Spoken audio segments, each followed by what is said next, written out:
Hello everyone, চলে এলাম নতুন একটি মিনি ব্লগ নিয়ে। আমার ব্লগে তোমাদের সকলকে স্বাগত জানাই। এটা হচ্ছে 7 জুনের ব্লগ। আমি উঠে গেছিলাম ভোর 4:30-র সময়। ঘরের সমস্ত কাজ, বাসি কাজকর্ম সেরে একবারে স্নান টান করে মাথা ঘষে রেডি হয়ে গেলাম। ওর জন্মদিন উপলক্ষে সকালটা শুরু করলাম ভগবানের আশীর্বাদ নিয়ে। ও যেন অনেক ভালো থাকে, সুস্থ থাকে। আমি 8 বছরে গেছিলাম দক্ষিণেশ্বরে, কিন্তু এই বছর দক্ষিণেশ্বরে যেতে পারিনি, কারণ দেরি হয়ে গেছিলো বেরাতে প্রায় 5:30 বেজেছিলো। আবার বাড়ি ফিরতে হবে, বাড়িতে এসেও অনেক কাজ আছে। সেই কারণে আমার বর বলল ভূতনাথ মন্দির চলো, তাই ভোলে বাবার আশীর্বাদ নিয়ে সকালটা শুরু করলাম। আমি যতদিন পারবো ততদিন আমার মেয়ের এই শুভ দিনে শুভ কামনা করছি। আমি ভগবানের কাছেই যাব তার আশীর্বাদ নেওয়ার জন্য। আমি ভগবানের উপর খুব বিশ্বাসী। আমি মনে করি তাকে স্মরণ করে কোনো কাজ করলে সেটা বিফল হয় না। তারপর আমরা চলে এলাম 48B-তে। ভোরবেলা এসেছি গাড়িতে। কি ঠান্ডা ঠান্ডা হাওয়া, রাস্তা ফাঁকা, মানে দারুণ লাগছিল। দেখো, সবাই তো সব কিছু বিলিভ করে না, বিশ্বাস করে না। বিশ্বাসটা হচ্ছে নিজের মনের উপর। আমি বিলিভ করি যে ভগবান আছে, সেই জন্য আমি আমার নিজের কোনো স্পেশাল দিন বা শুভ দিনে আমি ভগবানকে স্মরণ করে তার আশীর্বাদ নিয়ে জিনিসটা শুরু করি। আর তারপরে দেখো, পুরো নিট অ্যান্ড ক্লিন, পুরো চারিদিকটা পরিষ্কার। সবাই তখন ঠাকুরমশাইরা ঠাকুরকে স্নান করাচ্ছিল। আর চারিপাশটা দেখো কি সুন্দর, দালান বাড়ির মতন, খুব পরিষ্কার। সবাই ভোরবেলা উঠে সবার মতন কাজ করছিল, চারিদিকটা পরিষ্কার করছিল। আমার তো ভীষণ ভালো লাগছিলো। অনেকক্ষণ ওখানে আধা ঘন্টা বসেছিলাম। তারপর ওখান থেকে আমাদের ফল দিল 3 জনকে, 3টে মোসাম্বি লেবু, ওটা হচ্ছে ঠাকুরের ফল। তারপর ওখানে পুজো দিইনি, আমাদের তাও প্রসাদ দিয়েছিল। তারপরে আমরা ওখান থেকে জুতো পরে বেরিয়ে গেলাম। আমার মেয়ে তো ভীষণ খুশি হয়েছে ওটা পেয়ে। আর এদিকে দেখো, ওর বাবা ওকে জুতো পরাচ্ছে। আমি তোমাদেরকে 4-5টা দেখালাম। এখানে কত পায়রা আছে, আমি একটুখানি ভিডিও করে নিলাম পায়রাগুলোকে দেখে। তারপর আমার মেয়ে আবার পায়রাগুলোকে টাটা করে আমরা চলে এলাম আরেকটা মন্দিরের দিকে যাওয়ার জন্য। তারপর আমরা 48B থেকে বেরিয়ে আমরা চলে এলাম অন্য মন্দিরের দিকে রওনা দিলাম। তারপরে রাস্তায় দেখো সবাই সবার কাজে ব্যস্ত। 6:30 বাজে প্রায়। সবাই সব মার্কেট থেকে জিনিসপত্র এনে বিক্রি করার জন্য ব্যস্ত। কি সুন্দর লাগছে, রাস্তাটা পুরো ফাঁকা। তারপর আমরা স্কুটি দাঁড় করে এখানে চলে এলাম ভোলেনাথের কাছে। দেখো কত বড় একটা পোড়াবাড়ির মতন মন্দির। আমি চলে গেলাম ভোলে বাবাকে পুজো দেওয়ার জন্য, একটা পুজোর মালসা কেনার জন্য। এখানে ছিল গঙ্গার জল, ঘটে ছিল আর ফুল ছিল, আর একটা ছিল মালা। তারপর আমি ভেতরে গেলাম, আমার বর আর মেয়ে বাইরেই দাঁড়ালো। আমাদের দুজনের এখন সব কিছু জুড়েই হচ্ছে আমাদের মেয়ে। তার ভালোর জন্য, তার মঙ্গলের জন্য সব কিছু আমি করতে রাজি আছি।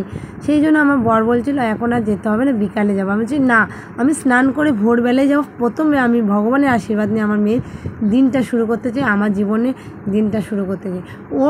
ও যখন জন্মদিন উপলক্ষে, আমিও তো নতুন মা হয়েছি না, আমারও তো ওর সাথে সাথে নতুন জন্ম হয়েছে। সেই জন্য আমি ভগবানের কাছে খুব মাথা ঠুকে আশীর্বাদ চেয়ে নিলাম, আমার মেয়ে সন্তানটাকে সুস্থ রেখো, ভালো রেখো। তারপর পাকা বুড়িটাও চলে গেছে, ওর বাবা যেত নমস্কার হচ্ছে। আর ওকে দেখো একজন দেখছিল, ও ঠাকুরকে নন করছিল আর বলছিল মাম্মামকে ভালো রেখো, বাবাইকে ভালো রেখো। ও না এত দুষ্টু হয়েছে, মানে যাই হোক। তারপর আমরা ওখান থেকে পুজো দিলাম। ও আমার ঘরে ঠাকুর পুজো দিলেও ওরকমই বলে। তারপর ঠাকুর প্রণাম টনাম করে আমরা বেরিয়ে গেলাম ভূতনাথ মন্দিরের দিকে। ভোরবেলা রাস্তাঘাট ফাঁকাই ছিল। ভোর না, তখন সকাল হয়েই গেছিলো, প্রায় 7:45 বাজে। তারপরে আমরা স্কুটিটাকে দাঁড় করিয়ে আমরা এখান থেকে পুজোর জন্য ডালি কিনবো। পুজোর ডালিতে এখানে ছিল আমরা নিয়েছিলাম একটা ঝুড়ি নিয়েছিলাম। ওই ঝুড়ির মধ্যে অনেক কিছু ছিল, সেটা 30 টাকা নিয়েছিল। আর আমাদের হেলমেটগুলোকে আমরা ওনার কাছে রেখে গেলাম। দাদাটা খুব ভালো, মেয়ে জন্মদিন উপলক্ষে মেয়েকে খুব আশীর্বাদও করলো। তারপর এখানে নিয়েছিলাম একটুখানি দুধ, গঙ্গার জল নিয়েছিলাম আর মিষ্টি নিয়েছিলাম। তাও সব কিছু নেওয়ার পরে আমরা চলে যাব ভূতনাথ মন্দিরে। ভেবেছিলাম কোনো ভূতনাথ মন্দিরে গেছিলাম, কোনোদিনও ফাঁকা দেখিনি বা ফাঁকা পাইনি, একদম ভগবানকে সামনে থেকে দেখার জন্য খুব ভিড় ছিল। কিন্তু এই প্রথম সকালবেলা গেছি, দেখি ভূতনাথ মন্দিরে যে ভগবানের কাছে সামনে, একদম পুরো সামনে দাঁড়িয়ে জল ঢালতে হয়েছে। ओ जय शिव शंभू महादेव तेरा डमरू बजता जाएगा, चाहे जितनी भी पर ले आ जावे बस ओमकार रह जाएगा। देवों के देव ओ महादेव तेरा नाम सदा लिया जाएगा तुझसे। তারপর আমাদের পুজো টুজো হয়ে যাওয়ার পর ডালিগুলোকে ঢুকিয়ে দিল দাদাটা। তারপরে আমার মেয়ে এখানে দেখো রোদ্দুরে পায়ে গরম লাগছে, তাই দৌড়ে দৌড়ে ওর বাবার কাছে যাচ্ছে। এত রোদ, মানে তখন 7টা বেজে গেছিলো, তো রোদ্দুরটা পড়ে গেছিলো। তারপরে এখানে দাঁড়িয়ে সবাই ঠাকুর প্রণাম করছিল।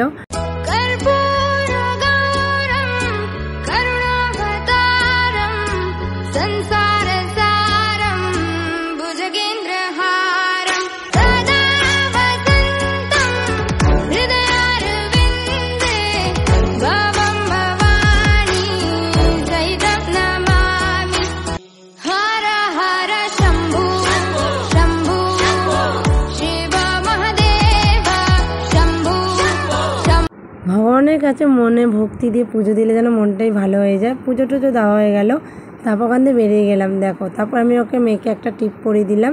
ওখান থেকে বেরিয়ে আমরা আর একটা মন্দিরে গেলাম। পাশেই ছিল বজরংবলী মন্দির, অনেক রকমই ঠাকুর ছিল, ভোলে বাবাও ছিল। তারপর ধূপকাঠি জ্বালিয়ে আমি এখানে একটু দেখিয়ে দিলাম ভগবানকে। তারপর ওকে দিয়ে দিল একটু ধনে চিতা।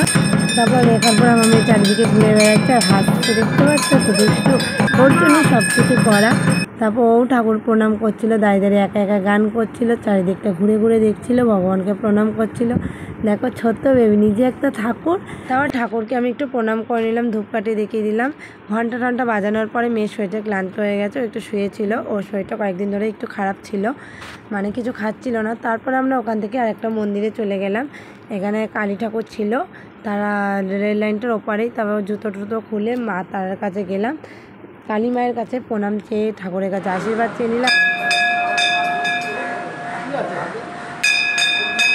তারপরে ওই একটু বাবার সাথে ঘন্টা বাজিয়ে নিল, তারপর বেরিয়ে গেলাম। ওখানে আমাদের মন্দিরে পুজো দেওয়া হয়ে গেছিলো, 8টা বাজে, সেই কারণে বেরিয়ে গেলাম। তারপর আমরা না হেলমেটটা নিয়ে যেতে দাদাটার থেকে ভুলে গেছিলাম। তারপরে ফেরার পথে হেলমেট দুটো নিলাম, দাদাটা বলছে হ্যাঁ তোমরা ভুলে গেছো। তারপর গঙ্গার পাড়ে গেলাম একটু গঙ্গার জল নেওয়ার জন্য। ঘরের গঙ্গা জলটা শেষ হয়ে গেছিলো। ভোর মানে সকালবেলা আর্লি মর্নিংয়ে একদম গঙ্গার পাড়ে দারুণ একটা হাওয়াও দিচ্ছিলো আর সুন্দর লাগছিলো। তাও ওর বাবার সাথে একটুখানি গঙ্গায় পা চুবিয়ে নিল আর মাথায় জল দিল। ও তো খুব খুশি, গঙ্গার জলে পা দিচ্ছে আর খেলাও করছিলো। তারপর ওকে আমি তাতে করে তুলে নিলাম, কারণ ঠান্ডা লেগে যাবে বলে, কারণ ও দুষ্টু তো, ওর এমনি ঠান্ডা লেগেছে। তাও গঙ্গাকে টাটা করে আমরা ওখান থেকে বেরিয়ে গেলাম। ওর বাবা একটু নামিয়ে দিল, দৌড়াতে দৌড়াতে যাচ্ছে, রোদ্দুরটা পড়ে গেছে। তো স্কুটি নিয়ে আমরা ওখান থেকে বেরিয়ে গেলাম। তার রাস্তা যেতে যেতে মেয়ে ঘুমিয়েও পড়েছিল। তারপরে একেবারে আমাদের ওখান থেকে বাড়ির দিকে ফিরে গেলাম। ও দেখো ঘুমিয়ে পড়েছে, ও ছোট্ট বাচ্চা মানুষ একটা।